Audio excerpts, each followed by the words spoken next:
सदगुरु का सुमरन, गुरु सुमरन का प्रकाश, वो हमारे जीवन में अंधेरा दूर करेगा दुखों का। सदगुरु का सुमरन एक प्रकाश है, हमारे जीवन से कष्टों का अंधेरा मिटाता है, पर करे उसकी बलियारी। जिन्होंने किया उनका अंधेरा कष्टों का, झंझटों का दूर हुआ है।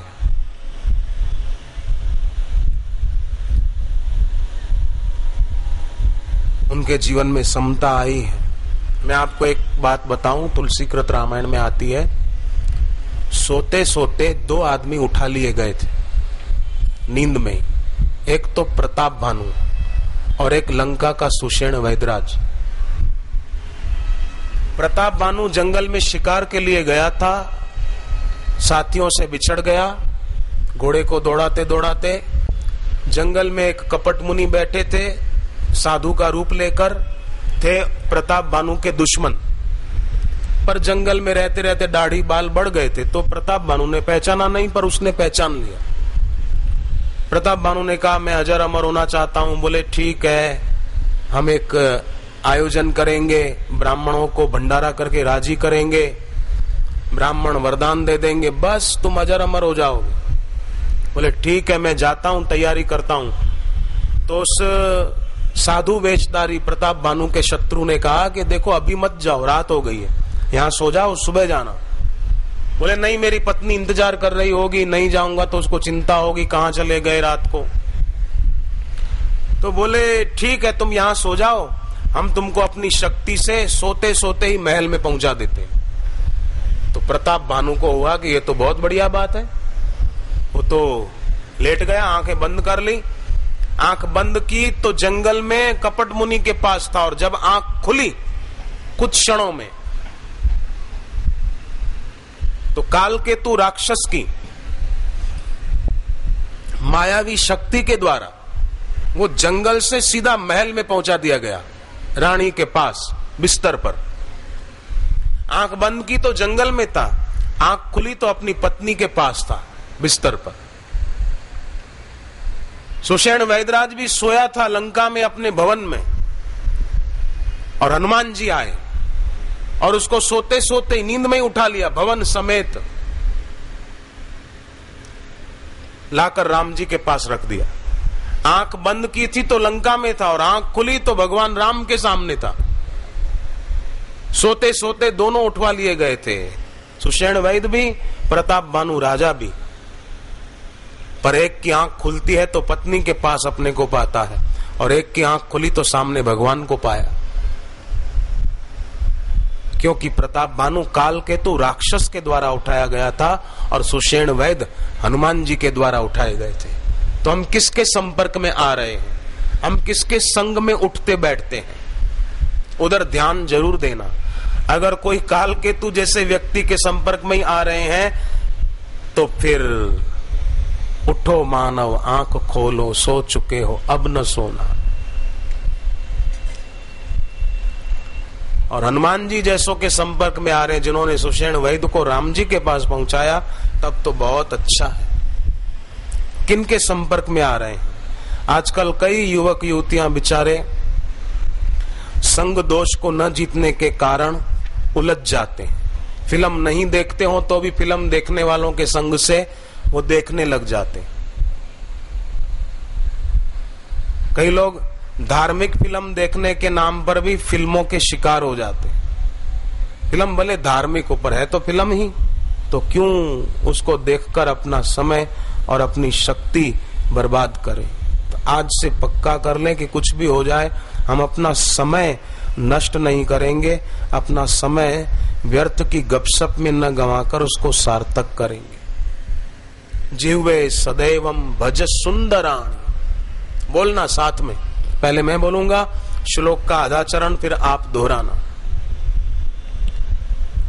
जिह्वे सदैवम भज सुंदराणी, जिह्वे सदैवम भज सुंदराणी, नामानि कृष्णस्य मनोहराणि नामानि कृष्णस्य मनोहराणि समस्त भक्तार्ति विनाशनानि समस्त भक्तार्ति विनाश गोविंद दामोदर माधवेति गोविंद दामोदर माधवेति। अर्थात ए मेरी जीव तू सदैव भगवान के सुंदर और कल्याणकारी नाम का उच्चारण कर।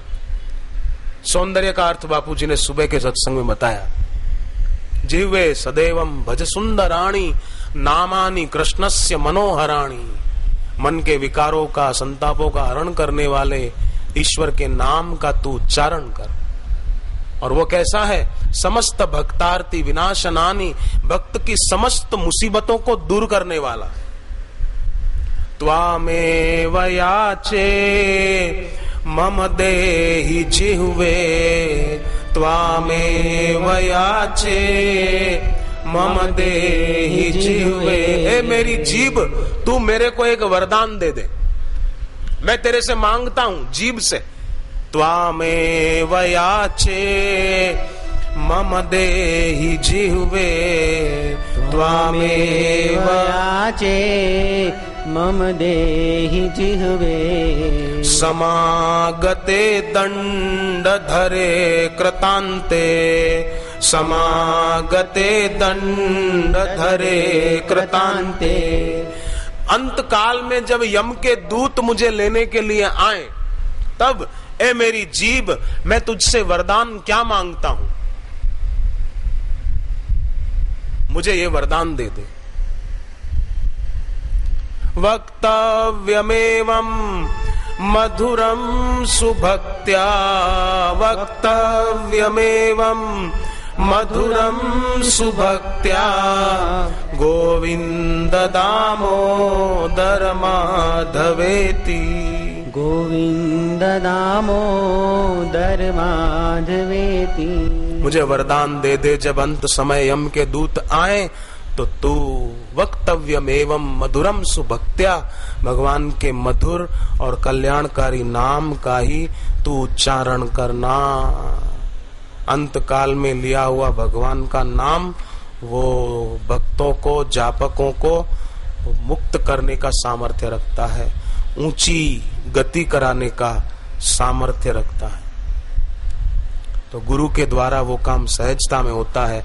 जीवन काल में साधकों के मुख से भगवान नाम उच्चारण हो, और जीवन काल में उच्चारण होता है तो मरण काल में भी जरूर होगा। जीवन काल में नहीं हो पाया तो मरण काल में नहीं हो पाएगा। महात्मा गांधी ने जीवन काल में राम नाम सुमिरन किया था, जब गोली लगी तब भी मुंह से भगवान का नाम राम निकला। ये महात्मा गांधी के गहराई में भगवान का नाम कैसा बसा हुआ था कि गोली लगी तो राम, दूसरी गोली लगी तो राम, तीसरी गोली लगी तो राम, भगवान का नाम ही निकला। तो ऐसे भगवान के नाम की दीक्षा देने वाले गुरुदेव कितने दया के सागर है। नहीं देखा तुमसा कोई जहां में कहीं, नहीं प्यारा तुमसा कोई जहां में नहीं। तेरी कृपा का कैसे ऋण हम चुकाएं, निश दिन चरणों में मस्तक झुकाएं। तेरी कृपा का कैसे ऋण हम चुकाएं, तेरी कृपा का कैसे ऋण हम चुकाएं। निश दिन चरणों में मस्तक झुकाएं, निश दिन चरणों में मस्तक झुकाएं। मस्तक झुकाएं गुरुवर मस्तक झुकाएं, मस्तक झुकाएं गुरुवर मस्तक झुकाएं। जो तुम कहते हो गुरुवर वही है सही, जो तुम कहते हो गुरुवर वही है सही। नहीं देखा तुम सा कोई जहां में कहीं, नहीं देखा तुम सा कोई जहाँ में नहीं।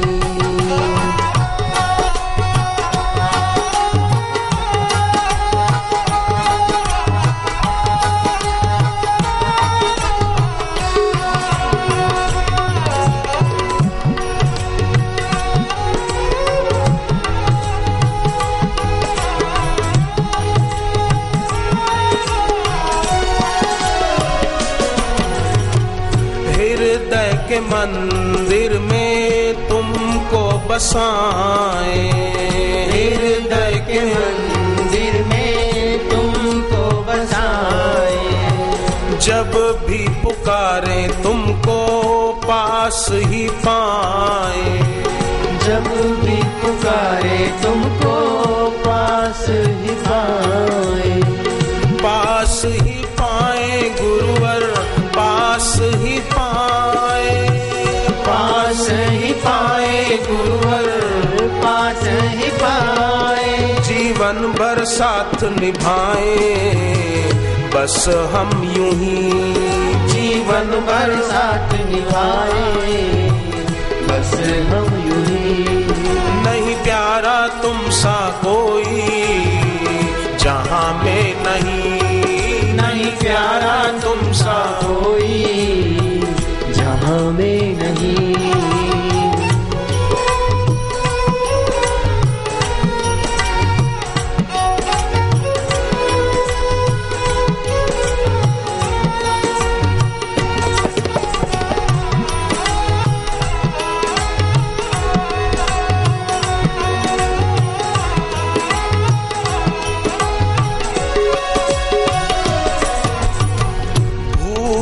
हमारी गुरुवर माफ तुम करना, भूले हमारी गुरुवर माफ तुम करना।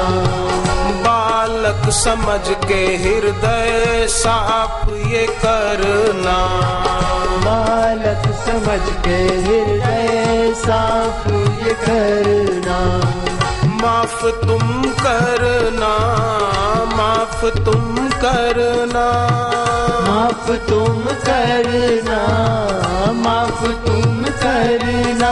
मेरे बंधु सखा विधाता गुरुवर तुम्ही, मेरे बंधु सखा विधाता गुरुवर तुम्ही।